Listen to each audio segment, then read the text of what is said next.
मी कांद्याचा असा वापर केला की पायाला पडलेल्या भेगा पूर्णपणे नाहीशा झाला.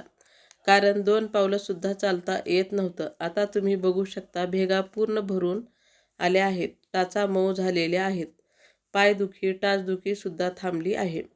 हा उपाय इतका सोपा आहे की तुम्हीसुद्धा 2 मिनिटात करू शकता. याचा रिझल्टसुद्धा लवकर मिळतो. तुम्ही पण करू शकता. बघा यामध्ये काय वापरायचं आहे. इथे आपल्याला कांदा घ्यायचा आहे. कांद्याचा पाचोळा काढायचा आहे. स्वच्छ कांदा झाला आहे. यानंतर कांदा खिसून घ्यायचा आहे. कांदा आपल्याला चांगला बारीक खिसून घ्यायचा आहे.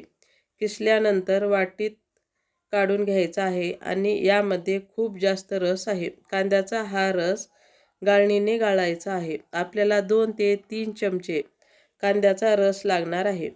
2 ते 3 चमचे निघाला तरी चालतो.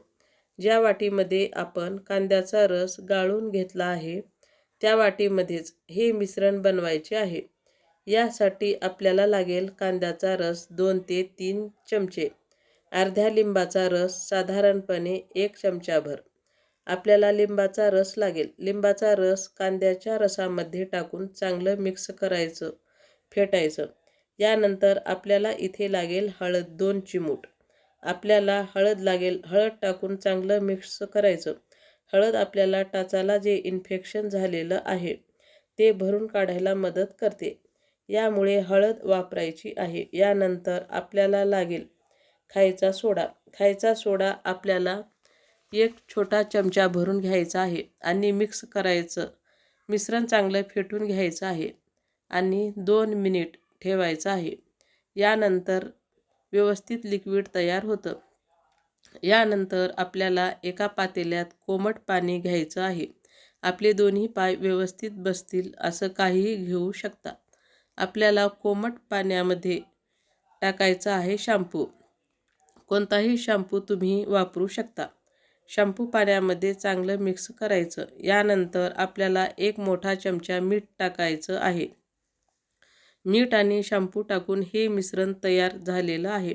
यामध्ये आपल्याला दोन्ही पाय बुडवून ठेवायचं. साधारण 10 मिनिटे ठेवायची आहेत आणि पाय आपल्याला एकमेकावर घासायचे आहेत, जेणेकरून डेड स्किन आहे ती पूर्णपणे निघून जाईल.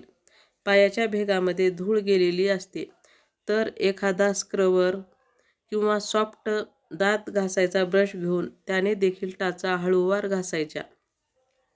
आपल्या टाचावर जर धूळ असेल तर तुम्ही काही लावलं तरी उपयोग होत नाही. आपले पाय स्वच्छ असणं खूप गरजेचं आहे आणि ही प्रोसेस टाचेसाठी खूप महत्त्वाची आहे. यानंतर आपण जे कांद्याचं मिश्रण केलं होतं ते घ्यायचं आहे आणि हातानं किंवा ब्रशने टाचांना लावून घ्यायचं आहे. पूर्ण तळपायांना सुद्धा लावू शकता. जिथं जिथं भेगा आहेत तिथं पूर्ण तळपायांना लावून घ्यायचं आहे. तळपायांना लावल्यानंतर पॉलिथिन किंवा प्लास्टिकची कॅरीबॅग घेऊन पायाला गुंडाळून ठेवायचं आहे. पायाला कॅरीबॅग 15 ते 20 मिनिट बांधून ठेवायची आहे. पॉलिथिन काढल्यानंतर स्क्रबरने किंवा ब्रशने पाय हळू घासायचे, जेणेकरून डेड स्किन निघून जाईल आणि आपण लावलेलं मिश्रण पण निघून जाईल. यानंतर पाय कोमट पाण्याने स्वच्छ धुवून घ्यायचे. पहिल्या दिवशी तुम्हाला फरक जाणवेल. हा उपाय नक्की करून बघा. व्हिडिओ आवडल्यास चॅनलला लाईक, शेअर, सबस्क्राईब करा. व्हिडिओ संपूर्ण पाहिल्याबद्दल धन्यवाद.